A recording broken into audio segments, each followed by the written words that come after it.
ಆದ್ರೆ ಇದು ಎರಡನೇ ಹೇಳಿದ್ದು ಸರಿಯೇನು? ಅದು ಆಗ ಆದಿ ಮೂಲ ಎಂಬ ಅಂದ್ರೆ ಈ ಭಗವಂತ ಅಂದ್ರೆ ಜಗದ್ರಕ್ಷಕನಾಗಿರುವ ಹರಿಯನ್ನು ಆದಿಮೂಲ ಅಂತ ಕರೀತಾರೆ. ಅವನೇ ಆದಿ, ಅವನೇ ಅಂತ್ಯ. ಆದಿಮೂಲ ಎಂಬ ನಾಮವೇ ಕಾಯ್ತು, ಆದಿಮೂಲ ಅಲ್ಲೇ. ಮತ್ತೆ ಅವನನ್ನೆಲ್ಲ ತಂದು ಈ ಪ್ರಸಂಗವನ್ನು ಹಾಳು ಮಾಡ ಬೇಡ, ಹಾಡೇ ಬೇಡ. ಇದು ಶಾಸ್ತ್ರೀಯ ಹೇಳಿ ಬಿಡ್ಲ ಬೇಡ, ಅದೊಂದು ಬೇಡ. ಉಳಿದುತ್ತಲ್ಲ ಆಯ್ತು, ಅದು ಬೇಡ. ಇನ್ಯಾವ್ದಾದ್ರು ಶಾಸ್ತ್ರೀಯ ಒಳ್ಳೇದುಂಟು. ಒಂದು ಮಂಗಲದ ಹಾಗೆ ಅಲ್ಲ, ಶಾಸ್ತ್ರೀಯ ಹೇಳ್ತೇನೆ. ಶಾಸ್ತ್ರೀಯ ಸಂಗೀತ, ಶಾಸ್ತ್ರೀಯ ಸಂಗೀತ ಅದನ್ನು ಕಲ್ತ್ಯಾ? ನಾನು ಮನೇಲಿ ಇರುವುದಿಲ್ಲ ನೋಡು. ಅದು ಅವಳು ಏನೇನು ಕಲಿತಾಳೆ, ಇವತ್ತು ಕಲ್ತಿದ್ ನಾಳೆ ಇರುವುದಿಲ್ಲ, ನಾಳೆ ಬೇರೆ. ಹೇಳಿ, ಬರುದಿಲ್ಲ ಮಾಡಿದ್ದೆ, ಬಂತು ಅದು. ಬಂತ ಹೇಳಿ ಹೇಳ ಹೇಳಿ. ಶ್ರುತಿ ಸೇರಿಸಿ. ಈಗ ಸ್ವರ ಹಿಡಿತಾಳೆ, ಈಗ ಶ್ರುತಿ ಸೇರಿಸಿದ್ದಾಳೆ. ನೋಡು, ಗಂಡ ಸತ್ತ, ಗಂಡ ಸತ್ತ, ಗಂಡ ಸತ್ತ. ಎಂತದ್ದು? ಯಾರು ಹೇಳಿದ್ದು ಕೇಳಿದೆ ನೀನು? ಅದನ್ನಲ್ಲವ, ಅದು ಇದು ಶಾಸ್ತ್ರೀಯ ಸಂಗೀತ. ಬೇಡ, ಬೇಡ. ಉಂಟು. ಗಂಡ ಸತ್ತ ಎಂದು ಮಂಡೆ ಬಿಸಿಯೂ ಬೇಡ, ಚಿನ್ಮಯನ ನೆನೆಯಿರೋ. ಗಂಡರ ಗಂಡ ಉದ್ದಂಡ ಲಕ್ಷ್ಮೀಪತಿಯ ನೆನೆಯಿರೋ. ಗಂಡ ಸತ್ತ ಮೂರ ಸರಿ ಸಾಯ್ತಾನೆ. ಬೇಡ ಬೇಡ, ಅದರಲ್ಲೂ ನನ್ನ ಕಡೆ ಕೈ ತೋರಿಸಿ ನೀನು ಸತ್ತ ಅಂದ್ರೆ ನಾನು ಈಗಲೇ ಇದ್ದು ಸತ್ತ ಆಯ್ತು. ಸತ್ತ ಹೇಳೋದೇ ಬೇಡ, ಸತ್ತ ಆಯ್ತು. ಹಾಗೆ ಮಂಗಲ ಮಾಡಿಬಿಡ್ಲ? ಮಂಗಲ ಮಾಡು, ಮಂಗಲ ಅದೊಂದು ಮಾಡಿಬಿಡು. ಆರತಿ ಹಾಡು ಹೇಳ್ತೇನೆ. ಅದು ಒಳ್ಳೆ ಹೇಳು. ಆರತಿ ಹಾಡು, ಆರತಿ ಹಾಡು ನಿತ್ಯ ಹೇಳುದಲ್ವ? ಹೇಳಿ.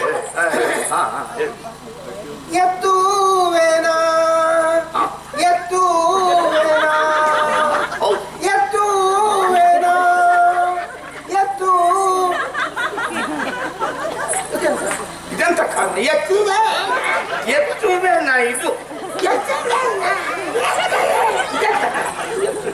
ಹಾಗೆ ಎತ್ತಿದ್ರೆ ಬರುವುದಿಲ್ಲ. ನಾನು ಅದಕ್ಕಾಗಿ ಹೇಳುದು, ಅಭ್ಯಾಸ ಮಾಡುವಾಗ ಒಂದು ಕ್ರಮದಲ್ಲಿ ಅಭ್ಯಾಸ ಮಾಡಬೇಕು.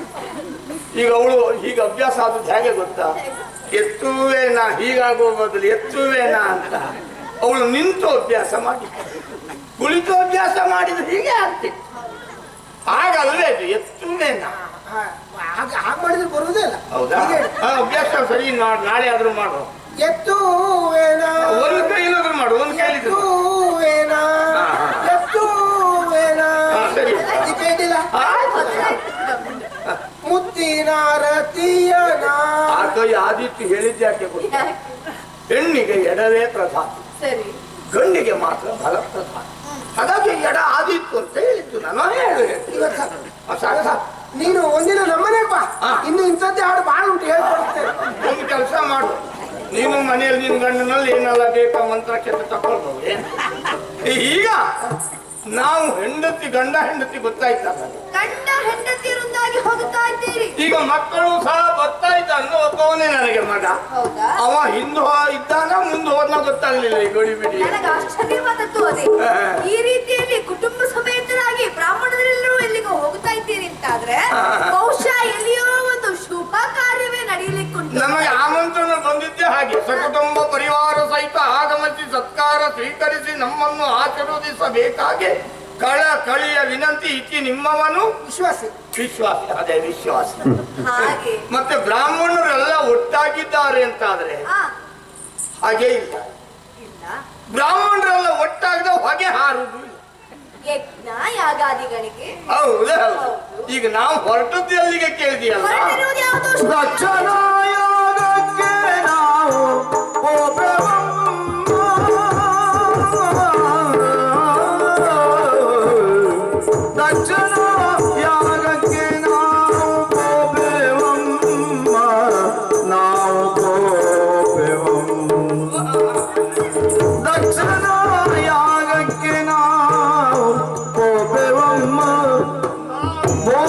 ದಕ್ಷಿಣಗಳ ಇವ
ಹಾಕ್ಬಾರ್ದು. ಅವಳು ಹೇಳಿದ್ದು ಸತ್ಯವೇ. ಯಾವುದೇ ಮನುಷ್ಯನಿಗಾಗಲಿ ಅಲ್ಲ ಗಾಳಿ ಇರುವ ಯಾವುದೇ ವಸ್ತು ಆಗಲಿ ಗಾಳಿ ಹೋಗ್ತಾ ಉಂಟಾ ಮತ್ತು ಗಾಳಿ ಹಾಕುವ ಪ್ರಯತ್ನ ಮಾಡಬಾರ್ದು. ಗಾಳಿ ಪೂರ್ಣ ಹೋಗ್ಲಿಕ್ಕೆ ಬಿಡ್ಬೇಕು. ನೀವು ಸುಧಾರಿಸಿಕೊಳ್ಳಿ. ನೀವು ಸಾವಾರಿಸಿಕೊಳ್ಳಿ. ನೀವು ಸಾವಾರಿಸಿಕೊಳ್ಳಿ. ಎಂತದೆ? ನೀವು ಸ್ವಲ್ಪ ಸಾವಾರಿಸಿಕೊಳ್ಳಿ. ಮಹಾಲಕ್ಷ್ಮಿ, ನನ್ನ ಜೊತೆಗೆ ಸಂಸಾರ ಮಾಡುವುದಷ್ಟು ಕಷ್ಟವಾದ ನಿನಗೆ. ಯಾಕೆ? ನೀವು ಸಾವಾರಿಸಿಕೊಳ್ಳಿ. ಅಲ್ಲ, ಅಂದ್ರೆ ನಾನೊಬ್ಬ ಸಾಯ್ಬೇಕು ಅಂತ ಅಲ್ವಾ ಹೇಳುದು? ಮಾತುಕತೆ ಬೇಕಿದ್ರೆ ನಿಲ್ಲಿ, ಸಾವಾರಿಸಿಕೊಳ್ಳಿ ನೀವು. ಅವಳು ಹೇಳಿದ್ದು ಗೊತ್ತಾಯ್ತು ನಿನಗೆ? ತಾವು ಸುಧಾರಿಸಿಕೊಳ್ಳಿ, ಹೌದು. ಮಾತುಕತೆ ಈಗ ಬೇಡ, ಸುಧಾರಿಸಿಕೊಂಡ ಮೇಲೆ ಮಾತಾಡಿ. ತೊಂದರೆ ಇಲ್ಲ, ನನಗೆ ಅವಸರ ಎನ್ನುವುದಿಲ್ಲ. ಹೌದಾ? ಕುತೂಹಲ ಮಾತ್ರ. ನಾವು ಹೊರಟು ಬಂದಿದ್ದು ಮನೆಯಿಂದಲೇ. ಹಾ, ಹೋಗುವುದು ಎಲ್ಲಿಗೆ? ಎಲ್ಲಿಗೆ?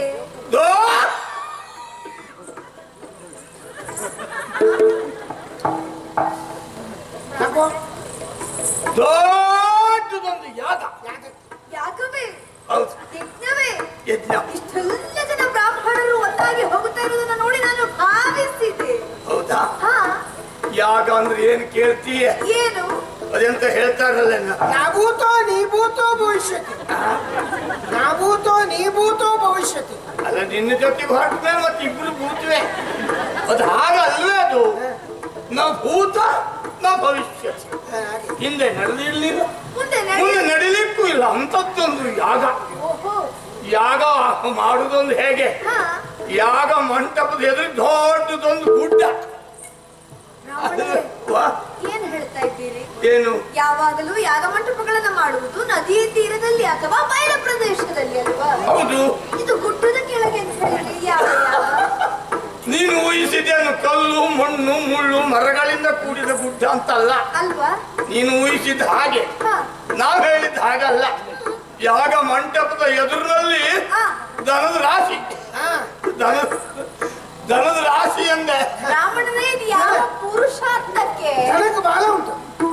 ಎಲ್ಲಾ ದನಕ್ಕೂ ಬಾಲಗಳು. ದನಕ್ಕೆ ಬಾಲ ಇದೆ, ಮತ್ತು ನಿನಗೇನೆ ಬಾಲ ಇಲ್ಲ. ಅಲ್ಲಿ ಹಾಕಿದ್ದು ಆ ದನಕ್ಕೆ ಬಾಲ ಉಂಟು. ಅದು ಯಾವ ಪುರುಷಾರ್ಥಕ್ಕೆ ದನಗಳನ್ನ ರಾಶಿ ಹಾಕಿಕೊಂಡು ಅದು ಅದಲ್ಲ, ಅದಲ್ಲ. ದನಕ್ಕೆ ಬಾಲ ಉಂಟು. ಆ ದನಕ್ಕೆ ಬಾಲ ಅಲ್ಲ, ಥೋಕೆ ಬಾಲ. ಥೋಕ್ ಬಾಲ ಉಂಟು, ಧನದ ರಾಶಿ. ಧನದ ರಾಶಿ. ಹೌದು, ಗುಡ್ಡದ ಓಪಾದಿಯಲ್ಲಿ ಧನವನ್ನ ಸುರಿದು ಓಹೋ. ಯಾಗ ಮಾಡ್ತಾ ಇದ್ದಾರಂತೆ. ಅದು ಪುಣ್ಯಾತ್ಮರೇ. ಮತ್ತೆ ಹೇಗೆ ಗೊತ್ತಾ? ಹಾ, ಇವರು ತಿಳಿದು ಬಂದ ಬ್ರಾಹ್ಮಣರು, ಹಾ. ಇವರು ತಿಳಿಯದೇ ಬಂದ ಬ್ರಾಹ್ಮಣರು, ಅವರು ಆಮಂತ್ರಣ ಇದ್ದು ಬಂದವರು, ಹಾ, ಇವರು ಆಮಂತ್ರಣ ಮುಟ್ಟದೇ ಹೋದ್ರು ಬಂದಿದ್ದಾರೆ. ಹಾ. ಇವರ ಅರ್ಹತೆ ತೊಡೆದು, ಇವರ ಅರ್ಹತೆ ಸಣದು, ಹೀಗೆ ಭೇದ ಭಾವ ಇಲ್ಲವಂತೆ. ಓಹೋ. ಹೀಗೆ ಬಾಚುವುದು, ಹೀಗೆ ಬರಗುವುದು, ಹೀಗೆ ಕೊಡುವುದು, ಹೀಗೆ ಬಾಚುವುದು, ಹೀಗೆ ಬರಗುವುದು, ಹೀಗೆ ಕೊಡುವುದು. ಆಮೇಲೆ ಕೇಳ್ತಾರಂತೆ, ಹಾ. ನಮ್ಮ ಅಪೇಕ್ಷೆ ಏನು ಅಂತ. ಓಹೋ. ತಾವು ಮನೆಯಿಂದ ಬರುವಾಗ ಏನಾದ್ರೂ ಅಪೇಕ್ಷೆ ಹೊತ್ತು ಬಂದಿದ್ದೀರಾ? ಹಾ. ಹೇಳಿ, ಹಾ. ಕೊಡ್ತೇನೆ ಅಂತ ಕರೆದು ವಿಚಾರಿಸ್ತಾರಂತೆ. ಎಂತಹ ಪುಣ್ಯಾತ್ಮರೇ. ದೊಡ್ಡದೊಂದು ಹಾಗೆ ಅಲ್ವೇನೆ ಮಹಾಲಕ್ಷ್ಮಿ. ಬ್ರಾಹ್ಮಣವೊಂದವರಿಗೆ ದಾನ ಧರ್ಮಾದಿಗಳನ್ನು ಕೊಡುವುದು ಹೇಳಿದ್ರೆ ಪುಣ್ಯದ ಕೆಲಸ.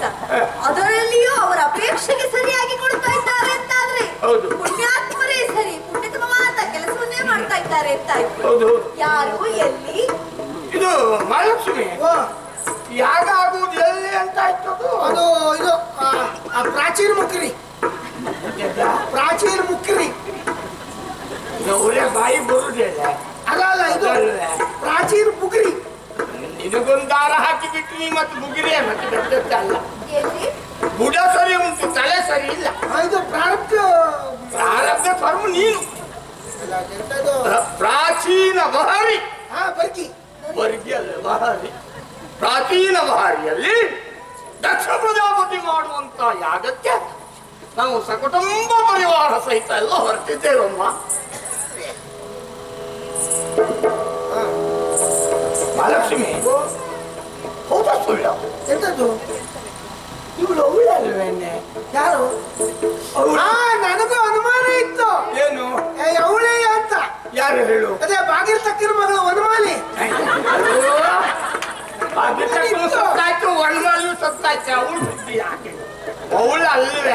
ಹೌದು. ನಿನಗೆ ಗೊತ್ತಿಲ್ಲ. ಅವಳಿಲ್ಲ. ಇದು ನೀನು ಅರಿಯಲವರ ಮಗಳಲ್ಲವೇ ನೀವು ಅಮ್ಮ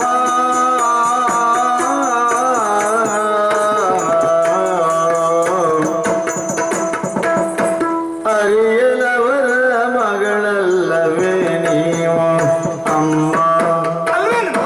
ಅರಿಯಲವರ ಮಗಳಲ್ಲವೇ ನೀವು ಅಮ್ಮ ಹೋಗದಿರುವ ಕಾರಣಗಳೇನು ಬೇಡಿರಮ್ಮ ಹೋಗದಿರುವ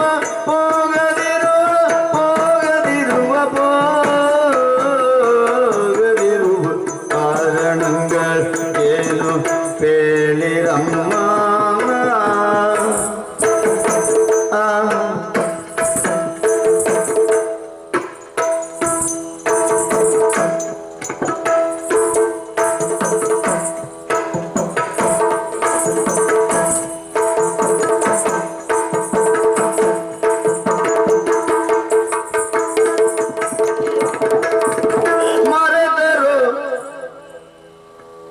ಮರೆದರು ನಿಮ್ಮನು ಕರೆಯಲೇನಿ ಅಮ್ಮ ಏನಮ್ಮ ಇದು?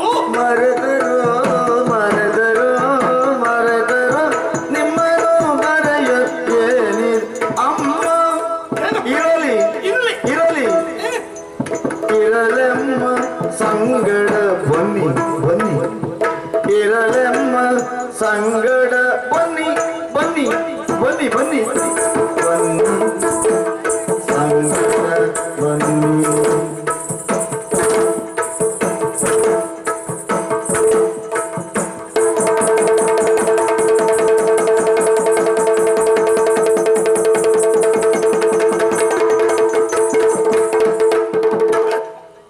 ಇರಲೆಮ್ಮ ಸಂಗಡ ಬನ್ನಿ ಪೋವಮ್ಮ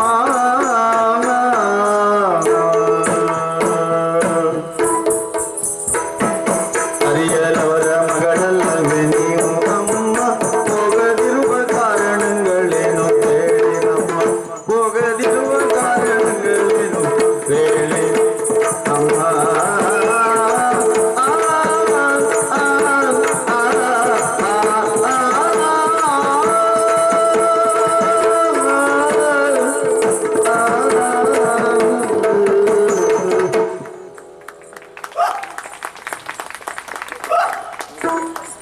ಮಹಾಲಕ್ಷ್ಮಿ,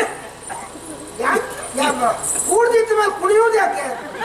ನಾನು ಕುಣಿದಿದ್ದೆ ಅಲ್ಲೇ ಹಾ, ಕುಣಿದು ಹೋದ. ನಿಮ್ಗೆ ಹೆಂಗಸರು ಕಂಡ ತಕ್ಷಣ ಕುಣಿತೀರಿ. ನಾನು ಎಂದಾದ್ರೂ ನಿನ್ನ ಮನೆಯಲ್ಲಿ ಕುಣಿದಿದ್ದೇನೋ? ನಾನು ಹೆಂಗಸಲ್ಲ, ಅಲ್ಲ. ನಿಮ್ಮ ಹೆಂಡತಿ. ಓ ಹಾಗಲ್ಲ. ಆಶ್ಚರ್ಯ, ಹಾ, ಕುತೂಹಲ. ಇದೇನಪ್ಪ? ಯಾಕೆ? ಹೌದೇನಮ್ಮ? ನೀನು ಅವಳೇ ಅಲ್ಲವೇನಮ್ಮ? ಅವಳೇ ಅಂದ್ರೆ ಇವಳು. ಯಾರು? ನೀನು ಅಪ್ಪನ ಮಗಳು ಅಲ್ಲ? ಎಲ್ಲರೂ ಅಪ್ಪನ ಮಕ್ಕಳೇ. ಹೌದು, ಎಲ್ಲರೂ ಅಪ್ಪನ ಮಕ್ಕಳು. ನಾನು ಹೌದು. ಅದು ನೀನು ಅಪ್ಪ. ಇದು ನೀನು ದಕ್ಷ ಪ್ರಜಾಪತಿಯ ಮಗಳು ದಾಕ್ಷಾಯಿಣಿ ಅಲ್ಲವೇನಮ್ಮ? ಅವಳು ಪರಿಚಯ ಇತ್ತ ನಿಮ್ಗೆ? ಹೌದಾ? ಹೌದಾ? ಇವಳು ಮದುವೆಗೆ ನಾನು ಹೋದವನೇ. ಹೌದಾ? ಅಯ್ಯೋ, ಅವಳು ಮದುವೆ ನೆನಪು ಹೋಗುದಿಲ್ಲ ಅಂತಹ ಮದುವೆ ಅದು. ಹಾ? ಹ್ಮ್. ಏನಾಗಿತ್ತು? ಮದುವೆ ದಿವಸ ಹುಡುಗ ಓಡೋಗಿದ್ನ? ಮದುವೆ ದಿವಸ ಹುಡುಗ ಓಡೋದು ನಾವೆಲ್ಲ ನೆನಪಿಟ್ಕೊಳ್ಬಹುದಾದದ್ದು ಅದು. ಅದನ್ನು ಅಲ್ಲೇ ಮರೆತು ಬರುವಂತದ್ದು. ಏನಾಗಿತ್ತು? ಬ್ರಾಹ್ಮಣರಾದ ನಾವು ಹಾಗಿದ್ದು ಬೇಡ, ಸಮಯ ಆಯ್ತು, ಬೇಡ. ಎಂತ ಎಂತ ಏನಾಗಿತ್ತು? ಬಹುಶಃ ಭಟ್ರು ಚಳಿಗೆಲ್ ಬಿದ್ರೇನ? ಭಟ್ರ ಪಾಯಸದಲ್ಲಿ ಬಿದ್ದು. ಇವಳು ಯಾರು ಮಾಡಿದೆ? ಯಾರು? ಇವಳು ಶಂಕರನ ಹೆಂಡತಿಯೇ. ಓ, ಕೈಲಾಸ ವಾಸನೆ. ವಾಸನೆ ನೀನು. ನಾನು ಅದಕ್ಕೆ ಇಷ್ಟೊತ್ತಿಲ್ಲಿ ನಿಂತಿದ್ದೆ. ಅಲ್ಲ, ಕೈಲಾಸ ವಾಸನೆ ಬಾ. ಶಂಕರನ ಹೆಂಡತಿ. ಶಂಕರ? ಆ ಶಂಕರನ ಮಡದಿ ಇವಳು. ಓ, ದಕ್ಷ ಪ್ರಜಾಪತಿಯ ಮಗಳು ದಾಕ್ಷಾಯಿಣಿ. ಹೌದಾ? ಇವಳು ಮದುವೆ ಕತೆ ಎಂತದ್ದು ಗೊತ್ತಾ ನಿನಗೆ? ಇಷ್ಟಾಗಿತ್ತು. ಅಯ್ಯ, ಇವಳು ಮದುವೆ ಆಗುವ ಹೊತ್ತಿನಲ್ಲಿ ಇವಳು ಮಾಲಿಕೆಯನ್ನು ಹಿಡಿದು ನೆಲ ನೋಟಗಳಾಗಿ ಹೀಗೆ ಮಂಟಪಕ್ಕೆ ಬರ್ತಾ ಇದ್ದಳು. ಶಂಕರನು ನಳನೋಟಕನಾಗಿ ಮಾಲೆ ಹಿಡ್ಕೊಂಡು ಬಂದಿದ್ದ. ಬಂಗಾರ ಎಲ್ಲ ಹೇರ್ಕೊಂಡಿದ್ದೇನ ಯಾರು? ಶಂಕರ. ಸ್ವಲ್ಪ ಸುಮ್ಮನಿರು, ಇವಳು ಹೇರ್ಕೊಂಡಿದ್ದು. ಅವಂತದ್ದೆ ಬಂಗಾರ, ಅವನಿಗೆ ಆಭರಣ ಅಂದ್ರೆ ಎಂತದ್ದೆ ಬಂಗಾರ ಅಲ್ಲ ಅಲ್ಲ. ಅವ ನಮ್ಮ ಹಾಗೆ ಬಟ್ಟೆ ಉಡುದಲ್ವೇ. ಮತ್ತೆ ಅವ ಗಜ ಚರ್ಮ ಗಜ ಚರ್ಮ ಅಂಬಾರ, ಗಜ ಚರ್ಮವನ್ನೇ ಸುತ್ತಿಕೊಂಡಿತ್ತು. ಆದ್ರೆ ಅದು ಹೊರಟು ನಿಲ್ಲುವುದಿಲ್ಲಲ್ಲ. ದಪ್ಪ ಚರ್ಮ ಹೌದಾ ಇಲ್ಲ, ಅದು ಹೀಗೆ ನಿಲ್ಲುವುದಿಲ್ಲ. ಅದು ನಿಲ್ಲಬೇಕು ಅಂತ ಆಭರಣ ಆದಾಗೂ ಆಯ್ತು,